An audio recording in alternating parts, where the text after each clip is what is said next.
Lonchería Juanita, los más ricos antojitos mexicanos del rumbo. Ubicada en Josefa Ortiz de Domínguez número 84. Abierto de 9 a.m. a 11:30 p.m. Tradición desde 1971. Pues regresamos aquí a su programa Cartas sobre la Mesa y estamos en la Lonchería Juanita, un lugar bastante tranquilo y rico. Véngase, se lo recomiendo. Un gran horario de 9 de la mañana a 11:30 de la noche. Joaquín, ¿qué te parece el lugar?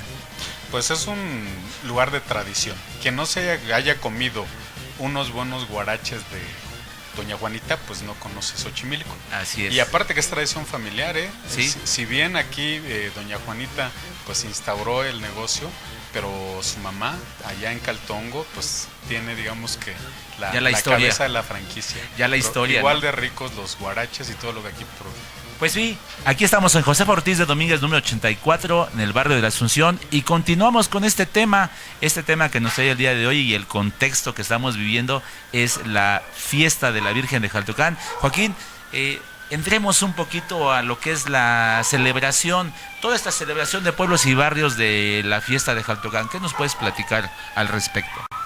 Mira, yo me iría un poquito a hacer historia. Finalmente a eso me he dedicado. Y se trata de hacer historia, pero con un gran respeto a las devociones actuales de nuestra gente, de nuestra comunidad. No hay que perder nunca de vista que el ámbito de la religión es un espacio, si no delicado, sí que hay que tratar con cuidado para no herir susceptibilidades. Específicamente en Xochimilco, como un lugar en donde por lo menos la evidencia arqueológica nos habla de una presencia ya del ser humano, ya en cultura, en organización como tal, pues del periodo formativo temprano, 1200 años antes de Cristo, ya había seres humanos en esta zona habitando. Para el año 500 aproximadamente hay presencia teotihuacana. Los restos arqueológicos encontrados en el centro de la explanada donde estaba el reloj. Originalmente los mayores se acordarán que el reloj estaba bajando de las escaleras del actual edificio de la alcaldía. Se encontró un basamento piramidal de influencia teotihuacana que nos habla ya de una organización en una especie de ciudad. Y no es sino hasta los hallazgos del Coppel, un espacio aquí, y perdón por el comercial, pero es una tienda en donde se hicieron unos estudios muy importantes e interesantes que arrojaron luz de lo que hacia el siglo VII, VIII era Xochimilco ya como ciudad prehispánica. En este sentido, la principal devoción que tenían los xochimilcas es una devoción hacia la Cihuacóatl. Los cronistas la refieren como su diosa tutelar, específicamente Durán. Habla de ella como la diosa tutelar de los xochimilcas. Pero si no es suficiente la crónica y el testimonio de Durán, están algunas imágenes, sobre todo en piedra, representando en la piedra de Tizoc, que es un gran monolito que está en el Museo Nacional de Antropología e Historia, que relata las hazañas de conquista de este Tlatoani mexica. Aparece ahí una mujer sojuzgada entre todas las conquistas, tomada de los cabellos como símbolo de sojuzgamiento, y es una mujer, es Cihuacóatl, la diosa de los xochimilcas. No hay que perder nunca de vista, esto es bien importante decirlo, Oscar, porque a veces suponemos que en esta figura de dominio y conquista que tenemos como modelo de los europeos que llegaban, imponían sus creencias, los mexicas no eran así. Los mexicas secuestraban, se llevaban a los dioses de los pueblos conquistados para poder tener ese tributo aquí en la México Tenochtitlan, y en este sentido los xochimilcas siguieron venerando, aún con la conquista mexica, a Cihuacóatl. No hay evidencia de la presencia de Huitzilopochtli como algunos quieren ver en Xochimilco, no. Los xochimilcas eran un pueblo absolutamente agrícola, era un pueblo que se dedicaba a la siembra de este maravilloso paraíso que conformaban las chinampas y que requerían la presencia de los dioses ancestrales del agua, de la fertilidad, de la tierra, y que podemos verlos como un gran panteón, un esquema politeísta. Yo creo que en el fondo la gran dualidad era la que importaba, Ometeotl y sobre todo la figura de Tlaloc y la figura de Cihuacóatl. ¿Qué nos dice la evidencia arqueológica en Xochimilco? Que Tlaloc la rifaba aquí. Tlaloc, sí. Ejecatl-Quetzalcóatl, y sin embargo a Cihuacóatl no la encontramos. Y la sigue rifando Tlaloc. Sigue siendo... Igualmente será tema de otra charla, pero sí es muy importante la presencia de Tlaloc como un ente permanente en todos los pueblos agrícolas. Y que es importante que los xochimilcas sepan que Xochimilco fungió como la central de abastos de la Gran Tenochtitlán. En un momento fue un punto importante para el sistema alimentario de esta gran cultura, y que bueno, pues ya en la conquista viene todo este cambio, ¿no? Claro, y no hay que perder de vista, los mexicas tienen una estructura de organización social que manda, que obliga a los jóvenes a irse a guerrear, a luchar. Entonces la mano de obra, esta mano que se requiere para el cultivo, pues estaba en los mexicas dedicado a otras cosas. Xochimilco, y junto con otros pueblos de la región de los lagos, pues eran los que se encargaban de dotar de ese alimento. Pero que hay algo muy importante que también hay que destacar. El peso de los mexicas es tan grande en la historia nacional que se reconforma de tal manera que nos olvidamos de que hay pueblos que no necesariamente tenían a Huitzilopochtli como centro, que no tenían, como ahora lo es, el escudo y el águila y la serpiente y todo este mito de origen, sino que había pueblos que tenían su propio, digamos que, recorrido cultural. Y en este sentido, la historia nacional, una historia que buscó hacernos monolíticos, uniformes, y creer que todos provenimos de los mexicas, nos pierde, y queremos encontrar la presencia.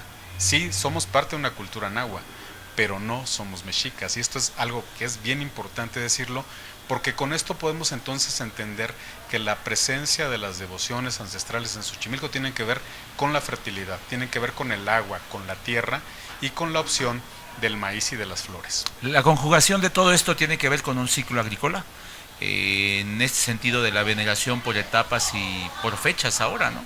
Claro. Sí, tenía que ver con ese ciclo agrícola. Siempre está presente. Hay algo que es el famoso ciclo ritual, un ciclo ritual que inicia en Xochimilco y en muchos pueblos de nuestra gran nación el 2 de febrero, que es el día ya que católicamente se le llama Día de la Candelaria, de la purificación en su momento, y que en términos reales, detrás de esta disfraz, llamémosle con el debido respeto, disfraz católico que tienen nuestras fiestas, en el fondo está el ciclo agrícola. En el fondo está el maíz. ¿Qué presentamos el Día de la Candelaria? Las semillas, y este ciclo que inicia el 2 de febrero y que continúa el 3 de mayo y después sigue por ahí de mediados de julio y que después se convierte en el 2 de noviembre, en realidad son 4 puntos. ¿Y qué es la conclusión, ¿no?, de este ciclo agrícola? Concluye con la ofrenda de los muertos. La producción. Si presentamos ante la divinidad la semilla, lo que al final hacemos en noviembre es presentar la producción. Este ciclo cortado en ejes muy claros de 3 meses cada uno, y en donde están marcados con fechas tan importantes como la Santa Cruz, como Santiago o la Asunción, dependiendo en donde se presentan las primicias, o la figura de Todos Santos, fieles difuntos, que en realidad también es el maíz, no el maíz muerto, el maíz transformado en vida, que son los tamales, y que en realidad todo este ciclo ritual tiene que ver necesariamente con lo que le hacía sentido a los xochimilcas, la producción. No les hacía sentido la guerra, les hacía sentido lo que había que comer y cómo transformar sus chinampas, ¿no? Claro.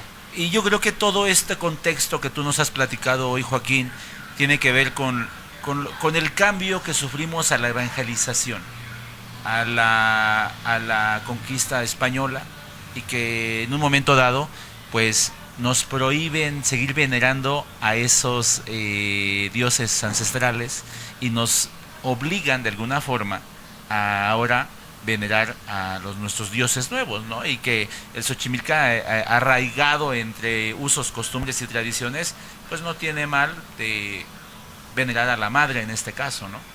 Claro, hay figuras que se denominan arquetipos. Los arquetipos nos sirven como una forma de explicación de los contenidos más esenciales que todas las culturas tienen y que se van a mantener a lo largo de los siglos. Y en este caso, la evangelización que sistemáticamente empezó ya en Xochimilco como ciudad por ahí de 1524, tiene pues digamos que un impacto crucial, no en el ciclo agrícola ni porque esto es natural, esto responde más a temas medioambientales, sino tuvo un impacto en las formas de acomodar. Hay algo que hemos sostenido y que tiene que ver con algo que se nos ha dicho hasta el cansancio, no dudo que sea cierto en algún momento, pero no siempre, que los frailes engañaron a los indios, e insisto en la figura de indio como una figura jurídica y una forma de nombrar. No despectiva. Por supuesto. Y en este sentido, los que se engañó a los indios tenían a su Tlaloc y les pusieron a San Juan Bautista, y no es así, no necesariamente. Si nosotros aceptáramos que nuestros ancestros fueron engañados de esa forma tan infantil, pues estaríamos suponiendo que era una sociedad totalmente apática, totalmente pasiva, que solamente recibía y creía y se chupaba el dedo. No, los indios generaron sus propios mecanismos de resistencia cultural, sus propias estrategias de supervivencia, y es ahí donde entran las sobreposiciones de santos católicos con dioses prehispánicos. Solo te pongo un ejemplo de los muchos que hay. Cuando el indígena fue aculturado, evangelizado, por llamarle correctamente, y se le dijo que la cruz era muy importante, el indio se dio cuenta perfectamente de que si colocaba cruces en los cruces de caminos, en sus siembras, en los cerros, los frailes no le iban a llamar la atención. Muy pronto se dieron cuenta de que bajo esta estrategia, y el Cerro de Xochitepec es la evidencia que todos los días vemos los que vivimos en esta extraordinaria región, como un cerro coronado por una cruz, y quienes hayan subido pueden ver que ahí hay contenidos prehispánicos, hay la imagen de un Tlaloc viendo al cielo, y lo que veían nuestros antiguos xochimilcas no era la cruz necesariamente, era ese Tlaloc que estaba como recipiente de agua, y sobre todo que iba a convertirse en ese Cristo crucificado, que ya en contenidos posteriores se perdió, digamos que esa esencia, pero el espacio sagrado continúa. A eso se le llama rescate del paisaje sagrado. Y tú lo acabas de mencionar, había como que disfrazar, para que los frailes me dejaran en paz, yo seguía venerando en este caso a Tlaloc, y que al día de hoy yo creo que la gente que sube al Cerro de la Cruz no se ha dado cuenta de esto y va a indagar, va a ir y subir y va a observar más si existe todavía esta figura de lo que representaba el dios Tlaloc. Y yo creo que, Joaquín, también fue un acto de conquista, ¿no? Esta nueva culturalización de la evangelización española también fue un acto de conquista, y que bastó 2 generaciones para hacer la transición. ¿Cuánto tiempo crees tú que se haya llevado ya el adoptar estas nuevas figuras de pues dioses o santos que tenemos en la actualidad? Mira, a mí siempre me gusta buscar ejemplos actuales como para poder entender cómo fue el proceso. Difícil por el momento, por la mentalidad, por las formas de concebir el mundo eran totalmente distintas. Y esto de que se trató de estilar de manera muy prudente, llamarle encuentro de 2 culturas, eso no fue encuentro, eso fue un encontronazo, eso fue conquista. Una conquista. Ahí hubo guerra, ahí hubo violencia, hubo sangre derramada, y ante este shock, pues hay sociedades como la Xochimilca, de la cual estamos hablando, que busca estrategias de cómo mantenerse, de cómo no romperse psicológicamente ante la propuesta de todo lo que venías creyendo durante toda tu vida, Y pongámonos en los zapatos, en lo que creas, Oscar. Si mañana te dicen todo en lo que crees no existe, no es cierto, es mentira, pues entonces si viene un shock. No te resistes. Y buscas explicaciones y buscas formas de adaptarte. Si algo le ha valido al ser humano ser lo que es ahora y haber convertido y tener en jaque a la Tierra, es justamente ese gran poder de adaptación del ser humano. En este sentido, el Xochimilca tuvo que adaptarse y seguramente no podemos tener con precisión saber si fue a la segunda o la tercera generación.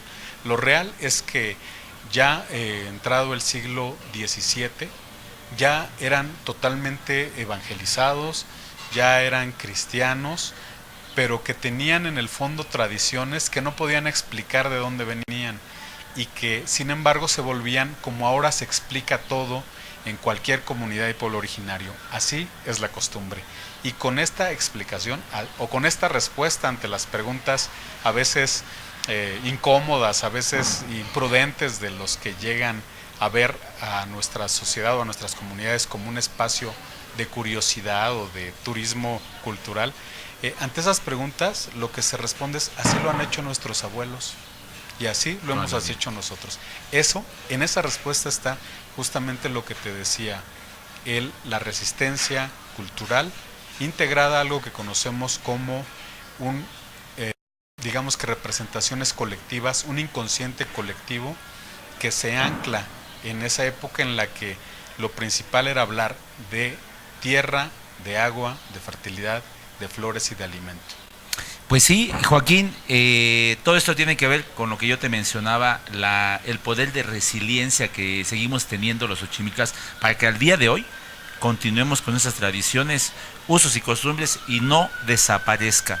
Pues bien, seguimos aquí en su lonchería Juanita en este tema tan importante y bonito que es las tradiciones, usos y costumbres, y pues estamos en unos tiempos de celebración que es la fiesta de Jaltocán, y toda esta historia y contexto que le hemos hecho es precisamente para que entienda de dónde venimos. Regresamos, no se separe, estamos en su lonchería Juanita, Josefa Ortiz de Domínguez número 84 en el barrio de la Asunción. Regresamos, no se separe, regresamos en unos minutos.